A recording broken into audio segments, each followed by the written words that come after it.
একটি দেশ যার জন্ম হয়েছিল স্বাধীনতার লড়াই থেকে কিন্তু সময়ের সাথে সে হয়ে উঠল বিশ্ব শক্তির কেন্দ্র। ইউরোপীয় উপনিবেশ থেকে শুরু হয়েছিল আমেরিকার যাত্রা, নতুন ভূমি আর নতুন সম্ভাবনার খোঁজে। স্বাধীনতার পর আমেরিকা দ্রুত পশ্চিমে ছড়িয়ে পড়ে, বিস্তারের নামে দখল করে বিশাল ভূমি। এই বিস্তারের সবচেয়ে বড় মূল্য দেয় আদিবাসীরা, হারায় তাদের ভূমি, সংস্কৃতি আর অস্তিত্ব। শিল্প বিপ্লব আমেরিকাকে অর্থনৈতিক শক্তিতে পরিণত করে, তৈরি হয় আধুনিক সামরিক ভিত্তি। 1898 সালে সমুদ্র পেরিয়ে যুদ্ধ, এটাই ছিল আমেরিকার আগ্রাসী শক্তিতে প্রবেশের শুরু। দুটি বিশ্বযুদ্ধ আমেরিকাকে ধ্বংস করেনি, বরং তাকে বানিয়েছে অপ্রতিদ্বন্দ্বী শক্তি। পারমাণবিক অস্ত্র দেখিয়ে আমেরিকা জানিয়ে দেয় এখন শক্তির সংজ্ঞা তার হাতেই। ঠান্ডা যুদ্ধের ছায়ায় আমেরিকা ছড়িয়ে পড়ে বিশ্বজুড়ে, প্রভাব আর নিয়ন্ত্রণের রাজনীতি নিয়ে। ভিয়েতনাম সহ বহু দেশে সরাসরি নয়, ছায়াযুদ্ধেই চলতে থাকে আগ্রাসন। তেল, নিরাপত্তা আর সন্ত্রাসের অজুহাতে মধ্যপ্রাচ্য হয়ে ওঠে স্থায়ী যুদ্ধভূমি।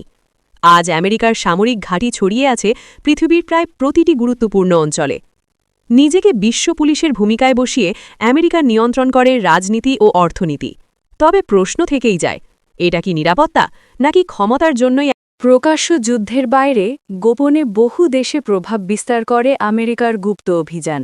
সরকার বদলের নামে অনেক দেশেই অস্থিরতার বীজ বপন করেছে পরাশক্তির রাজনীতি। লাতিন আমেরিকায় গণতন্ত্রের কথা বললেও বাস্তবে হস্তক্ষেপ ছিল নীরব কিন্তু গভীর। অস্ত্র ছাড়াও অর্থনীতি হয়ে ওঠে শক্তিশালী হাতিয়ার, নিষেধাজ্ঞা দিয়ে দেশ নিয়ন্ত্রণ করা হয়। যুদ্ধ এখন শুধু কৌশল নয়, এটা এক বিশাল শিল্প যেখানে লাভই প্রধান চালিকা শক্তি। বিশ্বজুড়ে অস্ত্র রপ্তানি করে সংঘাতকে দীর্ঘস্থায়ী করেছে সামরিক ব্যবসা।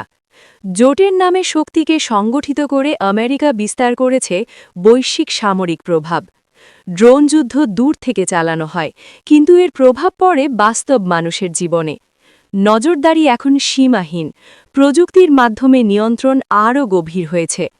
যুদ্ধ শেষে পড়ে থাকে ধ্বংসস্তূপ, কিন্তু দায়িত্ব নেয় না কোনো পরাশক্তি। যুদ্ধের সবচেয়ে বড় শিকার হয় সাধারণ মানুষ, যারা ঘরবাড়ি হারিয়ে শরণার্থী হয়। গণমাধ্যমের মাধ্যমে গল্প বদলে দেওয়া হয়, সত্যকে করা হয় সুবিধাজনক। আজকের যুদ্ধ শুধু মাটিতে নয়, চলছে নেটওয়ার্ক আর ডেটার অদৃশ্য ময়দানে। এই আধিপত্যের বিরুদ্ধেই ধীরে ধীরে বিশ্বজুড়ে জন্ম নিচ্ছে প্রতিরোধ। সময়ের সাথে সাথে কমছে বিশ্বাস, পরাশক্তির উদ্দেশ্য নিয়ে প্রশ্ন বাড়ছে। তাহলে ভবিষ্যৎ কি বলছে? নিরাপত্তা নাকি ক্ষমতার লড়াই আরও বাড়বে?